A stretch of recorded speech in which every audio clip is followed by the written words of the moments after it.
전주의 조그마한 카페에서 공동으로 출판 기념회가 열렸는데 그 출판 기념회를 여신 우리 김용근 선생님, 이주리 작가님을 이렇게 모셨습니다. 반갑습니다. 안녕하십니까. 반갑습니다. 먼저 자기 소개를 먼저 해주시죠. 예. 저는 그 지리산 남원에 살고요. 예. 지리산 문화자원연구소 개인연구소를 35년째 운영하고 있습니다. 김용근입니다. 안녕하세요. 시인 수필가 이주리입니다. 저는 전주 고용센터에서 실직자들과 또 취업 준비생들을 위해서 진로 지도, 직업 지도를 지금 현 업무로 하고 있는 이주리입니다. 네. 이주리 선생님이 시인으로 알고 있는데 수필집을 내셨거든요. 어떻게 해서 이렇게 수필집이 나왔는지 좀 이렇게 말씀 좀 해주시죠. 네. 첫 번째 시집이 2009년도에 남원문화원에서 지원을 해주셔가지고 첫 번째 시집 도봉과 막사발이 나왔었거든요. 네, 그로부터 10년이 넘은 시점에 수필집이 또 이번에 나오게 됐습니다. 수필집 제목이 고통과 하이파이브인데 사람이 살아가면서 어떤 고통이라든지 괴로움이라든지 고난이라든지 이런 게 반드시 누구에겐가 한 사람의 인생에는 다 있다고 생각합니다. 근데 그 고통에 직면해서 그거를 그런 지난한 삶을 걸어오면서 그것과 같이 하이파이브를 하고 화해를 한다는 의미에서 반드시 제가 의자를 넣어서 고통과 하이파이브 이렇게 제목을 정했습니다. 네. 김용근 선생님께서는 이렇게 염도고도라고 하는 그 참화고도가 생각나는 제목인데 이 책을 내셨는데 지금 이 내용이 어떤 내용인지 좀 이렇게 소개를 좀 한번 해주시죠. 그 소금 얘기인데요. 지리산에 이제 사람이 살기 시작하면서 최근에까지 60년대까지 그 사람들이 꼭 사람들 생활에서 필요한 것이 소금이었잖아요. 그런데 이제 그 소금이 지리산의 공동체를 이루면서 수많은 이야기, 문화, 역사, 예술 그런 것들을 냈는데 그런 걸 총체적인 이야기입니다. 그렇습니다. 근데 김용근 선생님은 이 책 말고도 우리 좀 수많은 그 저작을 많이 해오신 걸로 알고 있습니다. 사실 이제 출판비가 많이 드는 사회적인 여건도 있고 해서요. 이제 거의 이제 전자책으로 많이 출판을 했는데 25건의 책들이 다 그 지리산과 관련된 얘기입니다. 특히 이제 전자책의 편의점이 대중을 많이 이제 확보할 수 있고 특히 이제 많은 필요로 하는 사람들한테 이제 많은 자료를 제공할 수 있기 때문에 전자책으로 많이 출판을 했습니다. 저희가 궁금한 것은 두 분이 어떻게 왜 이렇게 같이 만나서 공동 출판 기념회를 열었는지. 이주리 선생님이 그 한 10년 전에 직장일 관계로 남원에서 근무를 하게 됐어요. 그런데 그때 당시에 저는 이제 한 20년째 이제 지리산 관련된 구전자원을 연구하고 있었거든요. 그런데 이제 그때 이제 제가 하고 있었던 일 중에 하나가 이제 지리산을 통합적으로 묶어내는 대하 소설에 대한 작업을 하고 있었어요. 누군가가 이제 그것을 세상에 내놓으면 좋겠다 이런 이제 꿈이 있었죠. 제 얘기에 이제 호감을 좀 이주리 선생님 주셔서 이제 그때부터 같이 이제 인연이 좀 됐습니다. 그래서 이제 지금까지 같이 활동을 하고 있죠. 어쩌면 모르죠. 최명희 소설가가 홈불 그 대하 소설을 그 한 작품으로 자기 온 생을 다 심혈을 기울여서 그렇게 썼듯이 어쩌면 저도 그렇게 쓰게 될지 소설은 왜 전업 소설가들이 많은지를 저희가 알 것 같아요. 소설을 쓰기 위해서 선생님하고 같이 이렇게 주말마다 저희 발품 많이 팔았습니다.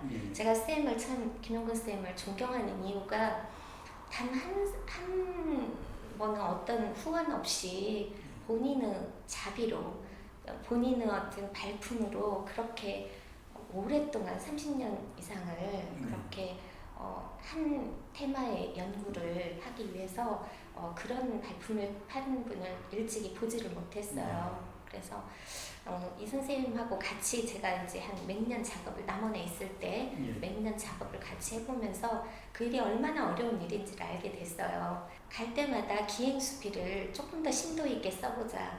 그래서 그것들을 이어보면 나중에 소설이 또 나오지 않을까 그런 생각으로 그런 예비 작업으로 선생님하고 간 곳마다 제가 기행수필을 써서 시리즈로 또 인터넷 신문에다가 연재를 하기도 했습니다.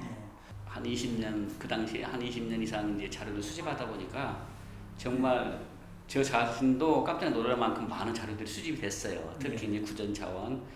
그래서 이제 그 얘기를 듣고 전국에서 이제 상당히 많은 작가분들이 오셔서 본인들이 그 이제 어떤 가장 한국적인 대화 소설 한번 해보고 싶다 이렇게 제안을 많이 했었거든요. 근데 잘 아시지만 도시에서 생활하신 이제 작가분들은 사실은 민속이라든지 뭐 농촌의 이제 속사를 잘 알지 못하시거든요. 그런지 그런다면 이제 어떤 작품이 훌륭하게 한국적으로 나온다, 한국적 이미지를 담아낸다 그런다면 체험이 있어야 되거든요, 사실은. 그런데 이제 저와 많은 대화를 하는 중에 상당 부분이 많으신 분 작가분들이 글 쓰는 실력이나 능력이 탁월하신데 그런 이제 문화적인 감성이 한국적인 문화적인 감성이 조금 제가 원하는 만큼 깊지 못하다 그런 이제 판단을 하고 있었는데 이주일 선생님 만나면서 작가라서 적합하겠다 판단을 해서 이제 같이 자료 조사 뭐 이런 일을 하게 됐습니다. 아까 지리산 중심으로 뭐 그 정도만 얘기를 하셨는데 좀 구체적으로 좀 어떤 주제로 어떻게 엮어 나갈 것인지 좀. 지리산은 이제 태초에 어떤 성모신을 중심으로 지리산 사람들이 이제 어떤 공동체를 구성해서 살았거든요. 그런데 신의 개념이 아니고 일상생활에 이제 사람들이 살아가는 지배의 정체성, 공동체의 정체성이 지리산에 성모신이 있다 이런 것들인데요. 수많은 사람들이 살면서 생산해낸 문화, 예술, 역사 뭐 이런 것들이 개체적으로 있을 거 아니에요. 근데 그런 것들이 이제 하나의 성모신을 중심으로 공동체로 이루어가면서 어떻게 사람의 삶의 가치를 이루어내는가 그런 것이 이제 주 목적이었거든요. 그래서 이제 특히 뭐 판소리라든지 뭐 단골이라든지 음식이라든지 뭐 풍수지리라든지 이런 것들이 우리 조상들이 살아왔던 모든 것들이 다 한 세대에 압축돼서 하나의 세상으로 나오는 그런 작업입니다. 그런데 그렇게 만들어야 되겠다는 그런 생각을 언제부터 좀 하시게 된 겁니까? 우리 김영곤 선생님께서. 사실은 저는 이제 그 판소리를 관심이 있어가지고 판소리를 연구를 좀 했었어요. 근데 고향이 남원이었고 또 제 생활 주변이 소리와 관련되는 것들이 많이 있었는데 그 제가 이제 공무원 직장을 다니면서 국악원을 이제 취미 생활을 좀 갔었는데 그 소리 외에는 다른 문화적 가치가 전혀 발견되지 않았어요. 그런데 이제 그 판소리 속에는 사실은 제가 연구한 결과로 보면 판소리 전체가 100이라 한다면 소리는 한 30, 나머지는 이제 뭐 사람들의 생애라든지 뭐 문화라든지 예술이라든지 이런 것들이 있거든요. 그래서 이제 그런 데 관심을 갖고 하다 보니까 판소리도 그 지리산 공동체에 있었던 한 부분이었다. 이런 것들을 이제 깨닫게 된 거예요. 그래서 이것을 조사를 확대해서 해봐야 되겠다. 그래서 각 조사되었던 조각들을 다 모아보면 우리들이 1500년, 2000년, 5000년 살아왔던 우리 조상들, 우리 몸속의 문화유전자가 어떤 정보를 가지고 있을지 이런 거에 대해 이제 소망이 좀 있었거든요. 되게 대하 소설을 쓰신 뭐 조정래 작가님이나 이런 분들을 좀 이렇게 살펴보면은 소설을 쓰기 전에 그 현장을 가가지고 뭐 스케치도 하고 다 조사를 하시더라고요. 그러니까 김영곤 선생님께서 분명히 이주리 선생님한테 그런 부탁을 하셨을 것 같은데 몇 년 동안 그 주말마다 이렇게 다니면서 사실은 이게 그 학자하고 또 그 글 창작자하고는 좀 다르잖아요. 네, 그래서 이렇게 바라보는 어떤 시선이라든지 뭐를 더 중요하게 여기는가 이런 것들이 좀 달라요, 사실은. 네, 근데 그냥 일반적으로 놓고 봐서도 김영곤 선생님이 어느 날 예를 들어서 이화종선 명창에 어떤 저기를 가봅시다, 생가를 가봅시다. 그래서 저는 뭔가 이렇게 그 상상을 하고 가게 되잖아요. 그런데 가서 보면 널찍한 들판 하나 있어요. 뭐 쓰러져가는 폐가 하나 있고요. 도대체 여기서 뭘 어떻게 하자는 거지? 이렇게 생각을 할 때도 참 많았어요. 소리꾼들은 당대 평균 수명보다 오래 사셨어요. 그러니까 조선시대 때 평균 수명이 한 45세다. 그런다면 한 60세 이상을 이렇게 사신 건데요. 거기에 더불어서 이제 일반인들은 뭐 태어나서 죽을 때까지 뭐 질병을 한 뭐 13.5개 정도 앓다 죽는다. 그렇게 통계적으로 건다는데 소리꾼들은 뭐 5-6개 정도 질병 앓다 죽다. 그렇다면 건강하게 오래 살았다는 것이거든요. 그런데 실제 생활은 어렵고 힘든 생활이었죠. 유랑을 해야 되고 사회적으로도 천민이었고. 그렇다면 그 속에 우리 민족의 어떤 생존 유전자도 아름답게 되어 있다. 그렇게 이제 생각이 드는데, 특히 이제 그분들이 생활했던 것이 저는 이제 지리산 소리다 이렇게 생각을 하는데, 한 예로 보면 이제 그 한 마을에 보통 사는 것이 한 4년, 5년 정도밖에 살지 못하죠.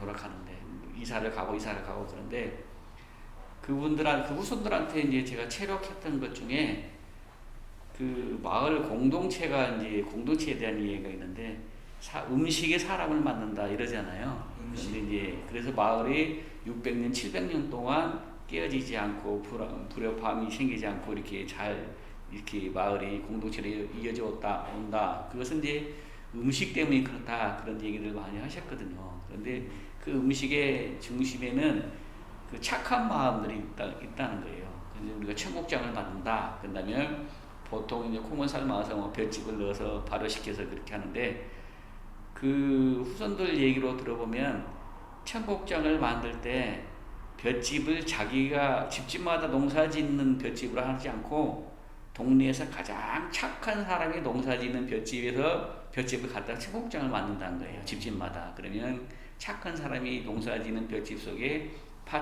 착한 이제 콩을 띄우는 발효균이 있어서 청국장이 착하게 된다. 그걸 먹은 사람들이 다 착하게 된다. 그래서 이웃사촌끼리 착하게 잘 산다. 그것이 마을 공동체다. 그런 문화들을 전부 이제 이사 다니면서 전파하고 이렇게 한 것들이 소리꾼이었다 그래요, 사실은. 그래서 이제 그런 사회적 기능성 때문에 사실은 소리꾼들이 사회적인 신분이 천민이었음에도 불구하고 제도적으로는 이제 양반 옷을 입고 궁궐에 가서도 하고, 그런 문화가 참 아름다운 문화다. 그런 문화가 동편제다. 저는 개인적으로 지리산 소리꾼들이다. 그런 이야기들이 참 많은데, 그런 이야기들을 듣고 자료를 들으시고 이주리 선생님은 어떤 생각을 하고 계신가, 이게 좀 저는 궁금해요.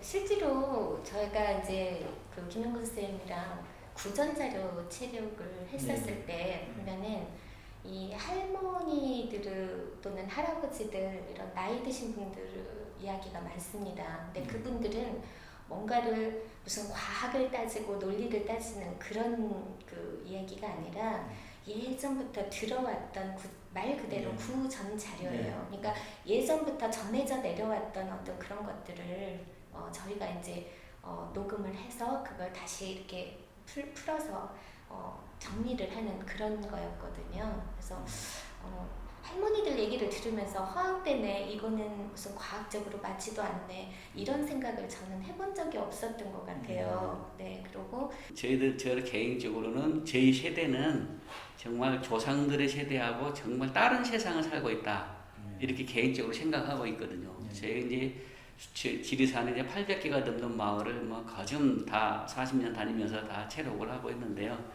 정말 저 개인적으로도 이해가 도저히 안 되는 말씀들을 많이 하셨어요. 그런데 우리 위의 세대들, 조상들은 생활이 없거든요. 그러니까 우리가 그런 생활을 단절된 상태에서 다른 서양의 생활의 문물이라든지 이런 데 익숙해가지고 그것이 다른 세상의 얘기로 들린 거예요. 그런데 이제 그렇긴 하지만 그것을 듣고 이제 좀 생각해 보거나 또 어떤 기회가 있어서 그런 일을 해본다고 할 때는 아무 거부감 없이 쉽게 할 수 있거든요. 그것은 우리 몸속의 유전자가 이미 거기에 정보를 가지고 있고 익숙해졌다. 그런 얘기인 거거든요. 어떤 할머니는 이런 얘기도 하셨어요. 사람 사는 풍수지리나 이런 것은 자기는 모른다. 의학도 모른다. 그런데 자기들이 이제 할머니가 여태까지 자기 집안을 지키고 살아왔던 것 중에 얘기를 하나 한다면 30즉생 8즉사라고 했어요. 정말 유식한 얘기잖아요. 근데 할머니는 한글도 잘 못 쓰시요. 이름도 잘 못 쓰시더라고요. 그래서 이제 자기가 살고 있는 집 주변에 살아있는 생명체가 30개 이상 있어야 자기가 사는 명당, 집터의 길지다. 그런데 자기가 사는 집 주변에 살아있는 생명체가 8개 이하면 그것은 바로 사람이 죽는 터다. 그러면 이제 환경이 중요하다 그런 얘기인 거잖아요. 환경이. 그래서 이제 그러면 제가 이제 여러 가지 질문 중에 그러면 외딴 집에 아니면 뭐 들판에 불가피하게 그렇게 환경이 안 좋은 곳에 사는 사람들 터전은 어떻게 사람이 살기 좋은 곳으로 만들어가고 대대손손 집을 이어오고 있습니까? 했더니 그래서 화단도 만들고, 그래서 집 주변에 나무도 심고, 그래서 집 주변에 동물들도 와라고 먹이도 많이 주고, 그래서 마당에 뭐 호수도 팔아서 물고기도 키우고, 그렇게 환경을 만든다는 거예요. 그러면 자기 이름도 잘 못 쓰신 할머니들이 그런 얘기를 할 때는 그걸 듣는 우리 세대는 엄청나게 학문적이고 인문학적인 거예요. 이제 뭐 대학에서 연구하는 수준 정도의 수준의 얘기거든요. 그래서 이제 그걸 다 수집해서 맞춰봤더니 이제 말씀하신 바와 같이 좀 황당한 얘기로 들리기도 하고 보이기도 하고 그렇습니다. 그렇지만 사실은 우리가 수천 년 동안 살아왔던 일상생활이었던 것이죠. 지금 현재 좀 고용노동부에서 일하고 계시는데 수많은 그 민원인들을 상대하시죠. 그 속에 참 애환이 많이 담겨 있을 텐데 그 직장 생활을 하시면서 뭐 어떤 에피소드나 또는 직장 생활의 어떤 어려움이나 그런 부분이 있으면 한 말씀 해주시죠. 제 책이 고통가의 하이파이브였어요. 예. 6월달에 나왔는데 이 책 속에는 저는 그냥 저 어떤 그 내면에 흐르는 것들을 거짓 없이 쓴 건데 가끔 평론가들이나 독자들이 리뷰를 써주신 거를 보면 이거는 개인의 체험을 바탕으로 했지만 이거는 사회에 던지는 고백서다.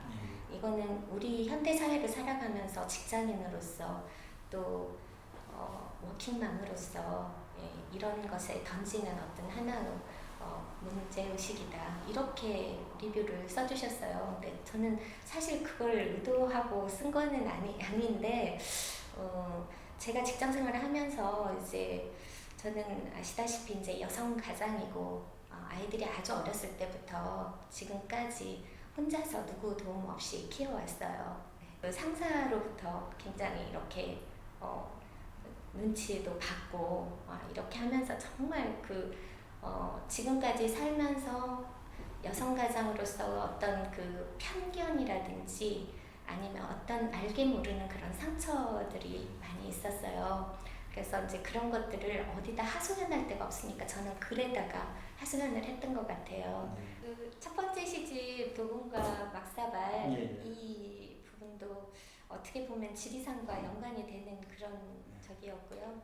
이 고통과 하이파이브는 여성 가장이 그 사회에 던져졌을 때 아이 둘과 함께 던져졌을 때 직장 생활을 하면서 느껴야 했던 어떤 애환이라든가 또 우리 사회가 가져야 될 문제의식이라든가 이런 것들이 여기에 들어있어요. 고통과 하이파이브가 그래서 이제 평론가들은 형식적인 면에서도 이거는 기존의 어떤 수필집과는 조금 형식이 다르다.